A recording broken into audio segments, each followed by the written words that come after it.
Hey, welcome back. This is episode 51 of the Get Real About Business podcast. And today we have a guest who has more than 12 years experience in advertising and marketing. He specializes in real estate, investments and the financial sector, and has managed a wide range of marketing portfolios from small and medium-sized enterprises to large corporations.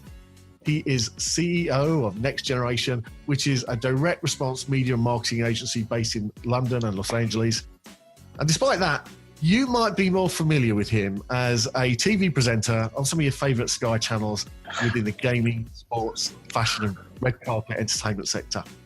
He has hosted some of the biggest live shows globally and also worked on a 2-year sponsorship stint in Hollywood, presenting for the likes of V Channel, EdMTV, E, Film on TV and Access Hollywood. So this is officially a star-studded show today. It's my pleasure to introduce my friend, Johny Pach.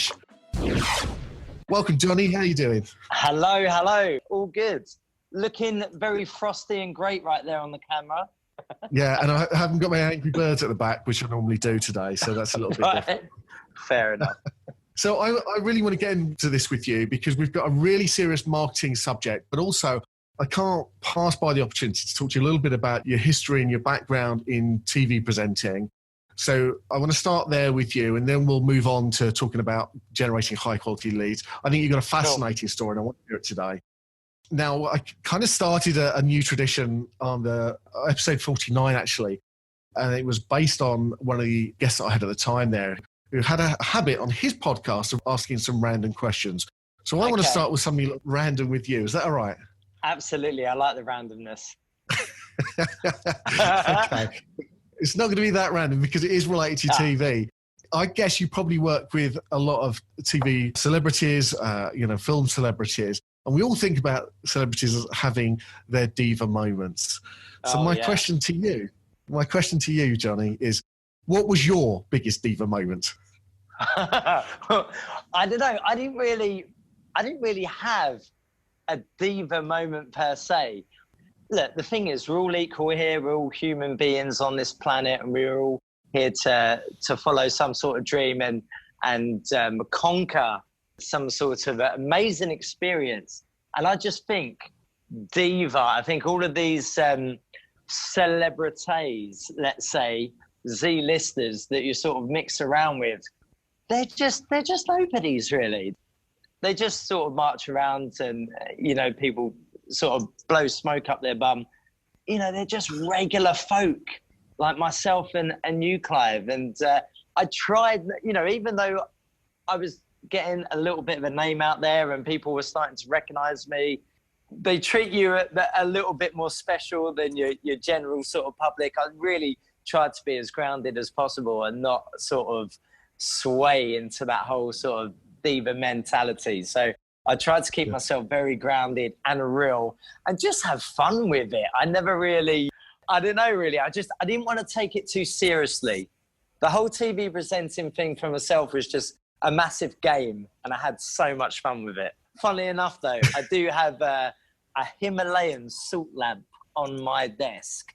I tell you, Clive, you got to get this. It sends off positive enzymes around the office. I'll tell you, I'm in one of those big shared offices, so everybody around me has got lots of different businesses, and we're all friends. We all get along and help each other. But I tell you, the vibe in the office at the moment is so zen. It's great. You need to get one of those in your Clive's den. I will.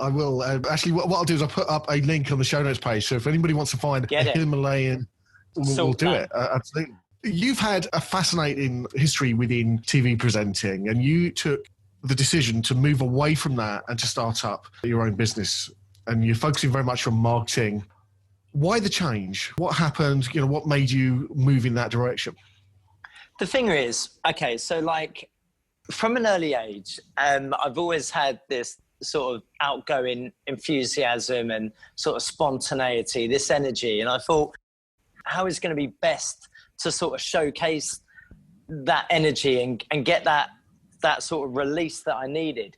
And I found that interviewing celebrities on the red carpet was my sort of buzz. And I do miss it. And, I had a brilliant career along the TV side. Hosted some very big shows. The live TV stuff that I did was very, very good. I met some amazing people. Getting a sponsorship and a contract out in Hollywood for a British TV presenter was just so lucky. It's a very unheard of thing to get granted and to move out there. And I was so lucky to have that personal achievement. The thing is, you've got a league table, right? The top of the league table, you've got about 30 presenters, the likes of Anton Deck, Dermot, Caroline Flack. The mainstream channels like ITV and Channel 4 and BBC, they're constantly revolving and using these same presenters for lots of different shows. So below that is about 500 to 1,000 TV presenters like myself. To get that big jump into the mainstream is so difficult in the UK. And I think going to Hollywood and coming back to the UK, I just thought, I'm not going to get up there. It's going to take so much graft and so many free jobs and so much networking and all of that type of thing to get there. It's just very hard now. It's very difficult now.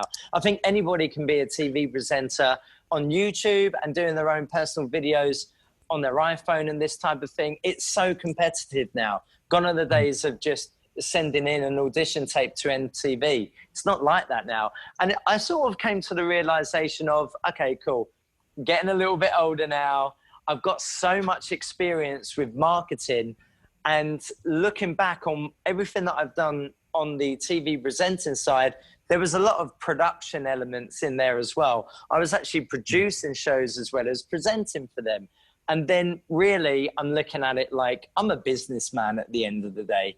And I thought to myself, right, it's about time that I set up my own organization within marketing and advertising and still concentrate on a lot of the video marketing stuff that we're doing, where I can get creative with the video content, place myself in the videos to present for my clients' videos and that type of thing. So I'm still getting that sort of adrenaline boost.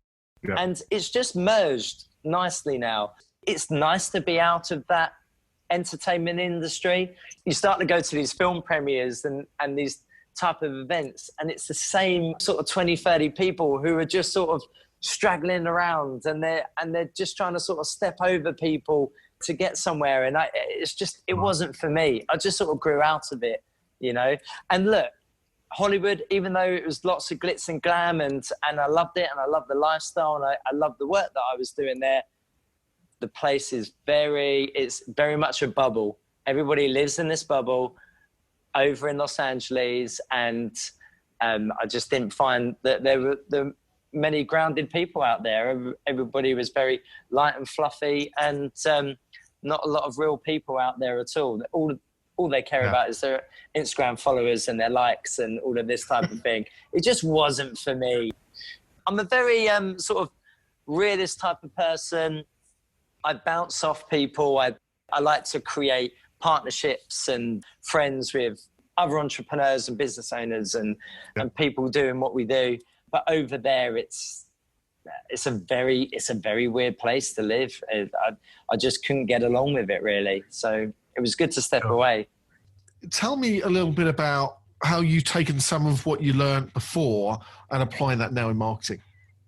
Yeah, cool. Absolutely. I think it's all about confidence, isn't it? I think with the whole TV element of everything that we're doing, it's about confidence. It's about confidence within meetings. It's about confidence for a lot of the selling that we're doing for clients, you know, selling our marketing packages for clients. And it's all about confidence with the marketing campaigns that we are creating for our clients as well. And I mean in terms of confidence as in, you've got a product, it's got this many USPs, and this is your target audience, and it's about projecting in the right way to your audience the benefits of this amazing product and how it can benefit you and change your life, and you must have it. And it's creating a whole load of urgency around it. So I just think confidence from the TV presenting career and bringing that into a lot of the marketing work that we are doing and making that resonate onto a lot of the clients that we've got on board with ourselves just collaborates the whole thing together, really. Yeah, it was interesting you said about presenting something in the right way. And that's often the difficult thing, isn't it? When you first start out, or maybe you've been going for some time, but you're looking to bring in a new product or a new service, how do you define what's the right way? How do you go about making that decision? Like, what platforms do you do it on and what approach do you take? It's funny to what you said previously, actually, who remembers their first client? And the clients that we have on board, they kind of tend to not work out to be the right client for us. And unfortunately, in the early days of being an entrepreneur and really getting off the ground with your new business, you're chasing the money. You're chasing the money, and sometimes you're doing it in the wrong way, and you're attracting the wrong clients. Yeah. It's only when you get sort of 6 months to 12 months down the line, you'll look back and you think, okay, that was actually not a very good product to market to our clients at all. You know, it's somehow we did generate quality leads for that client, but the client was a real pain in the bum. They never left us alone. They never let us get on with our job. It was taking a lot of our time management out of what we are doing just to please this client, and we could never please him. Their invoices were late and their marketing collateral wasn't there. And there's a lot of sifting through in the early stages to sort of get 6 months to 12 months down the line and realizing what is the right product for us? How are we going to market this in the most efficient way? And who is our target audience? In a way, it is about bringing on those clients right from the beginning and focusing on different areas. Because look, we're very much in the real estate investment and trading market. We've got some wellness clients and fitness clients and travel clients now as well. But in the early stages, we were picking up a lot of investment opportunities like bonds and IPOs and car park investment. And yes, they were very appealing, you know, fixed rate returns on this and that. And yes, it was great. And we could market it out there and we could generate the quality leads for us. But it's only over time we look back on it and we think, actually, no, those products and those clients really didn't stack up well with our company. And now we're in a position where we could be really selective. So it's just sifting through the BS in a way. Yeah, I really agree with that, actually. Is that I think sometimes you don't know what a bad client is until you've had a bad client. And it's, you know, you need to go through your first 20, 50 clients before you really understand actually what's the real client you're looking for. It's not just how much they pay, it's the type of person and how easy it is to work with them as well. I was just going to say, it's all about tasting. Just taste as much as you can. Gary Vaynerchuk is such. We do quite we do a bit of work with VaynerMedia, and I got the pleasure of meeting Gary last year. He's a lovely guy, but he just bangs on about tasting, man. You got to taste as much as you can. And he's so right. It's a case of, you know, getting on as many clients as you can in different sectors, trialing them on lots of different marketing avenues. And then from that outcome, you can be really selective. Yes, that didn't work for us in the past. We're not going to concentrate on that area now. We're moving more into real estate, whatever it may be. So it's all about tasting. Now, supposing you have been tasting and you've been finding that you don't quite like the taste. So the question is, how do you then go and trade up your customer? So if you're working with some people who aren't a good fit right now, and you find that you're working in areas where your leads aren't coming very fast, and you know you're not getting good quality leads, you get a lot of tire kickers. Yeah. How do you trade out customers? Because sometimes that means putting ourselves out in places we're not comfortable. It comes back to this confidence thing, and sometimes it means almost punching above your weight. Can you talk us a little bit about that? I think it all comes down to the content. We've got a really good designer in-house called Neil, and he could basically get a product and just create something magical about it. He may have the most boring investment there is out there on the market. And somehow he manages to just make it look magical and really appealing to investors. It's all about the content and showcasing the product in the right way. You've got to have a professional looking HTML email, let's say for email marketing, that you send out to clients. You've got to have a straightforward professional looking landing page. Now our landing pages are very much obviously on the lead capture of name, email address, phone number, country. You've got to have that comments box in there.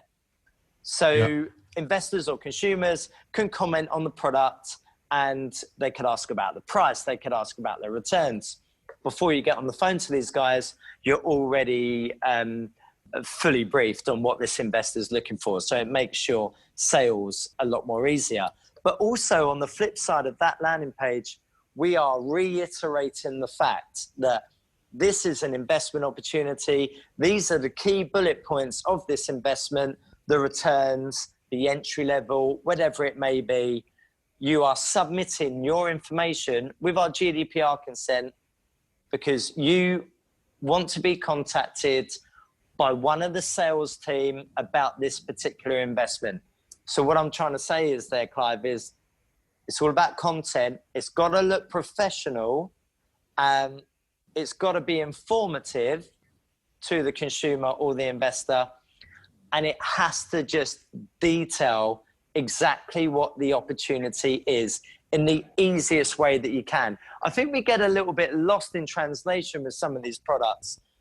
I think a lot of people try and go too out there, way too out there with how it should look and this information and that information. My advice to anybody listening is keep it simple, professional looking and informative and straight to the point that this is the product. It's going to cost you this amount. Please register your information here because you're fully aware of that's the cost. You're going to be contacted via the phone. We do a lot of video campaigns for our clients. And sometimes with buying this stock footage and that, and making it look really pretty and amazing skyline drone footage of skyscrapers and beaches and this type of thing. Yes, it looks amazing, but we've seen it all before. We call them ugly ads. We find just by bringing out your phone, filming the owner of the company about their services in a short and snappy video of 15 or 30 seconds, just talking about your services and your product, a simple video like that resonates and goes a long way. So, hi, I'm Johny Pach. This is so-and-so. This is what we do. We cover this, this, and this. This is who we work with. If you want to find out more information, just click on the link below, register your information. We're looking forward to hearing from you. Those type of videos go a long way. Yeah. No, actually, that's really interesting. There's a lot of things I want to unpick there. I'm just picking up on that last point there you saying about just getting something simple out. And back in episode 15, I had a mutual friend, Jeff Spires, on the interview with me. I love Jeff. And he's a really top guy. Check the episode out if you haven't already listened to the episode. But he was talking about building a tribe. And he was talking about how celebrities become celebrities. And basically, it's all down to repetition. Yeah. So at some point, you get the opportunity to be out in front of somebody. Maybe you get hired to be on EastEnders or whatever it is. And then every day, people see you on EastEnders. And then over time, they build a connection with you. And then you become famous. So it's all about repetition. And this is what marketing is about. Fundamentally, it's about repeating a message often enough so it hits home. I think that you're onto something there. Is actually simple works. And I think that there's a temptation for us sometimes because we want to get all of the benefits across. And we want to say how great it is that we throw in the kitchen sink and we talk too much and we talk ourselves out of the sale, out of the opportunity. Look, you're absolutely right. Once again, it's all about content and it's all about the level of content you're putting out there. Before we get our video marketing campaigns live with our clients, or we have to do a big advertising campaign to optimize all of their social accounts. We say to them, we're going to be running 3 posts a day on every single account, every single day, morning, afternoon, and evening, across Facebook, LinkedIn, Twitter, Instagram, all, lots of different content, lots of different snippets, reaching out to lots of different types of audience. Now, everybody listening to this will probably think, I haven't got the time to do this, or I haven't got this many likes, nobody's going to see it. Guys, trust me, get that repeat social activity out there. Just get it out there as much as you can and just keep repeating it every single day. 3 posts a day across every single account, every single day. And trust me, Clive, you'll get business from it. People will pick it up. You'll start to organically generate a nice following of people. You'll start to get a nice organic flow of comments and, other people coming in and commenting regularly. So it's all just about repetition. So Jeff's absolutely right. It's about content. It's about growing that content, and it's all about repetition. If you're looking for somebody to, say, invest in some bonds or whatever it is, and it's a higher ticket item, what you're doing is you're actually increasing the amount of work that somebody's got to do in order to come through to you. 100%. Now, I imagine that's going to mean that some people aren't going to be bothered with that, so they'll move on. But I also imagine the flip side is that the ones who can be bothered, who will fill out a longer form because they want to speak to you, they're going to be a better client for you. 100%. It's all about high quality leads. And going back to what you mentioned earlier, how do you go about generating quality leads for our clients? And it's absolutely that. It's all down to the landing pages. It's putting so much information on the first advert for them to read all of that and think, wow, okay, this is really interesting, but I want to hear more. I want to find out more. So they click through and it brings them to the landing page. Once again, we are reiterating the fact that this is an investment opportunity. These are all the points within the investment. This is all the information here you need. But, I still want to hear more. So they then spend their time to fill out all of their correct information and submit that lead. And the client will get that lead. We got a pre-populate mechanism on our landing pages. So, like you'll be shopping for something and you'll fill out Clive and all of your information will just appear. Yeah. We've got that on all of our landing pages. So obviously the clients are forced to put in their correct information. So, that's again affirming the fact that this is going to be a quality lead. And it's in a way, with our style of marketing, we're trying to scare these people off. We're trying to scare them off to say that, look, this is an investment opportunity. Are you sure this is right for you? Because they've got 3 stages to pull away, and they still don't, and they still register their information, and they want to speak to one of the sales team. I used to do a lot of lead generation on the email side where it was download a free brochure. I know there's a lot of our competitors do that type of thing just to get the traction of leads, probably similar to yourself. Just name an email address. It's easy to do, right? Yeah. I've never instigated that with my company. I did it at the previous company. It just doesn't work. We call them brochure hunters. They're not genuine investors or consumers who are interested in investing. They are just scoping for information. And that type of thing is targeted very easily. It's very hard to generate leads nowadays. And our lead flow on certain products, it comes in slow. But do you know what, Clive? I'd rather wait for the slow leads to come in and my client's happy with the quality and they're rebooking every month with us. That's our sort of philosophy here. Yeah, it's interesting, actually. Back on episode 49, Tom Sylvester was talking about the fact that there are kind of 3 different stages that you want to be targeting people at. The short journey stage are those people who are hot leads. They know that they've got a problem and they're looking for a solution. Yeah. And this is essentially who you are looking for. You're looking for those people who understand they've got a problem and they're actively looking for someone. And if you're constantly out there, if you're, putting content all the time and you're top of mind, then they've just got to click over to you and see the information, fill in the form. Absolutely. And what I was going to say, just to back that up, if you are a new time company, you're just about to launch a product, you're hungry for the clients, you're hungry for the mailing list. That's great. But you've got to have your content in order before you mass market it. And I'm talking about your brochures have got to be the highest quality, the text, the imagery, everything. It has to look highly professional. Your HTML mailers, your landing pages, they have to look crisp, because we get a lot of comments from our clients and people who want to work with us just because our design quality is some of the highest there is out there. And that's with our video content, and that's with the brochure designs and everything that we're creating. It's at the highest quality. So even though a lot of your listeners are going to be really hungry to get the business in and to build up that mailing list, you've got to have the fundamentals in place before you even start.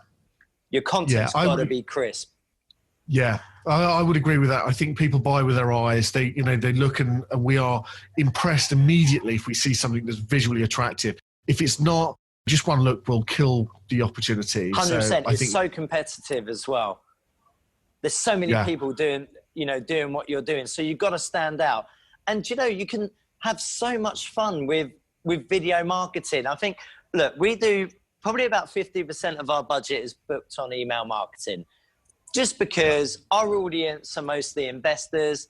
They're sitting at home in their lovely farm in Suffolk, smoking a cigar, and they're sitting on all of this money and they don't know what to do with it. So they see these emails that come through and they're looking at the information and downloading the information and they're getting excited about it. But there's a whole new influx of investors and business owners, even from the ages of like 12 years old, there's CEOs out there now. It's crazy. But what I'm trying to say is, content, you can have so much fun with it now. And video content is absolutely the way forward. Just come up with a really simple idea that you can film on your phone about your products or services, or interview somebody on the street. And that type of thing just goes such a long way. And I'll tell you another thing, Clive, to get your best quality leads and to market your product in the best way, it's all down to testimonials and references. Yeah. If you could get one of your clients in the office and all you're doing with your phone is just interviewing them about your product and the service that they've received, and you market that through all of your social accounts, that goes such a long way. It's all about testimonials. You need testimonials on the website. You need written testimonials on there. You need case studies, and you just need your clients to film about how happy they are with your service, and you use that to market. It goes such a long way. And those case studies and those testimonials is the beginning of your business. It's how, it's how you're going to sell the rest of it, because you won't just be saying, well, I'm brilliant, come and work with me. You're saying, look at all these other people who've worked with me and look at the results they've got. Isn't that more powerful? So much more powerful. So it's going back to what we mentioned earlier about, there's 3 stages to this actually. Well, probably 4 stages. Your product or service just has to be very simple, and it has to be something that we all want. You then have to get that content to the highest standard. All of your marketing content has got to look very professional, and crisp is the word. Your social accounts all need to be optimized. And like what we said, repetition. You have to post out in the morning, afternoon, and evening. Different messages, which will correspond to different types of audiences. And then lastly, on the tip 4, it's all about testimonial content. Use that testimonial content to drive more business and to get, great awareness and respect for your new company. So that's brilliant. There's so much you've shared with that. I want to just recap on some of the important points. before we do that, people are obviously going to want to speak to you, Johny. Maybe ask you questions about your time in TV, or better yet, to work with you. How can they get hold of you? So, just go on the website, all the w's.wearenxtgeneration.com. I've just launched a new publisher site as well, which is all the w's.universalrealestatenews.com. And look, for any questions about TV presenting, about marketing and lead generation, or you just want to work with us, Johny, Johny, at wearenextgeneration.com. NXT, next NXT. I couldn't get the domain name to get Next Generation. It was taken. So we shortened it to NXT. It looks better that way anyway. Well, I think it looks good. It's all those Star Trek fans, isn't it? I searched earlier, right. Next Generation. I just got Star Trek. But, some really key points here. And for those of you listening, really want to tap into this, because there's a number of things that Johny has said today that are really key to improving your leads. Number one is repetition. You've got to get content out there and get it out regularly, often, consistently, get it out every single day. Yeah. So repetition and frequency, really important. Johny, you said about focus on what people want, and really get that right, because what you think people want isn't always what they do want. So people don't want systems. They want a result that a system can bring. So you have to think, what is it they want, not what you want to sell. Well, just to touch on that, if I could touch on that one there, Clive. It's very hard to market your product out there and focus on what people want. So I would say, look, one advert isn't going to do it. Create about 10 or 15 different ads, all relating to the same product and the offering and the services, because you will attract different audience types. So again, as we said, more content. You could do it easily with the video content, but lots of different mailers, lots of different messaging on the landing pages, 10 to 15 videos, and just plaster it out there. Some marketing material will obviously correlate to different audience types, and that's what you want to focus on. Spot on. And maybe it's about stop seeing these as one-off pieces of advertising and actually see them as campaigns, a series of marketing activities linked together. And then finally, as you said there, testimonials, case studies, get that social proof in, get that evidence that what you're doing can genuinely help your clients, and that's good to go. Johny, I just want to thank you so much for being on the podcast with us today. No worries. Thank you for having me. It's been good to kind of reaffirm it for myself. So I'm going to go and keep the team in the office now and give them a bit of a sit down and tell them, this is what we need to be doing. This is what we're doing, yeah. This is the focus. I think, let's get out there. Let's make a real impact. What you do matters. And so, I want to encourage all of you listening right now to sit and think how you can apply this to your business. We are going to be back next week with more of this. What I'm going to be doing is I will put all of the links on our show notes page, all of the links that Johny has mentioned here. So if you want to check him out, or anything else that we mentioned today, like the salt lamps? Oh, Himalayan salt lamp. You've got to get one on your desk. You will not have a stressful day at work again. I promise you that. So Himalayan salt lamp on Amazon. You've got 3 different sizes. Obviously go for the smallest one, because we got a giant one at home, Clive. It's about the size. Right. It's about half the size of our bed. Pretty interesting. Awesome. Thank you, Johny. And thank you to you for listening as well. We will be back next week with more great tips for you to grow your business. Until then, take care of yourself. Here's to you and your highly successful business.